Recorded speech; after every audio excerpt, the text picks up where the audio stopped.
নামবাদী স্বেচ্ছামৃত্যুর আবেদন আরামবাগের 6 জনের। মহকুমা শাসকের মাধ্যমে স্বেচ্ছামৃত্যুর আবেদন, সব নথি দেখানো সত্ত্বেও নামবাদের অভিযোগ। আবেদনকারীদের মধ্যে অবসরপ্রাপ্ত শিক্ষিকাও। রাষ্ট্রপতিকে জানানোর জন্য আমরা এসডি অফিসে যাচ্ছি। এসডি অফিসের মাধ্যমে আমরা জানাবো, যদি এত কিছু থাকার পরেও আগামী দিনে আমাদেরকে ওই ডিটেকশন ক্যাম্পে থাকতে হয়, তার থেকে তো মৃত্যু নেওয়া ভালো। তাই রাষ্ট্রপতিকে আবেদন করবো আমরা, তার থেকে আমাদের স্বেচ্ছায় আমাদের মৃত্যুর অর্ডার দেওয়া হোক, আমরা মরে যাবো। বেঁচে থেকে লাভ নেই, যদি ডিরেকশন ক্যাম্পে দেয় তার থেকে মৃত্যু নেওয়াই ভালো। ভোটার লিস্টে সমস্ত কিছু ডকুমেন্টস আছে, তাতে যদি আমাদের নাম বাদ যদি যায়, আমাদেরকে সেই আসামের মধ্যে ডিটেনশন ক্যাম্পে যেতে হবে।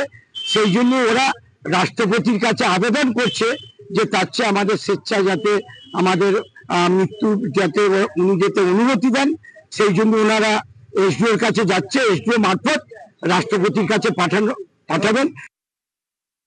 রাষ্ট্রপতির কাছে স্বেচ্ছামৃত্যুর আবেদন করছে, এটা সম্পূর্ণভাবে একটা নাটক। আর এই নাটকে যারা ওদেরকে দিয়ে পড়াচ্ছে তারাও এর সাথে জড়িত আছে। একটা স্বতন্ত্র দপ্তরকে অপমান ছাড়া কিছু নয়। যার নাম বাদ গেছে সে তার নাম বাদ যাওয়ার কারণে আইডেন্টিটি প্রুফ দিতে পারেনি, বাদ গেছে। ভবিষ্যতে কি আইডেন্টিটি প্রুফ দেবে, চেষ্টা করবে। ট্রাইব্যুনালে তো আছে এখনো নাম, অসুবিধা তো কিছু নেই। সুতরাং এ নিয়ে অত মাথা ঘামাবার কিছু নেই।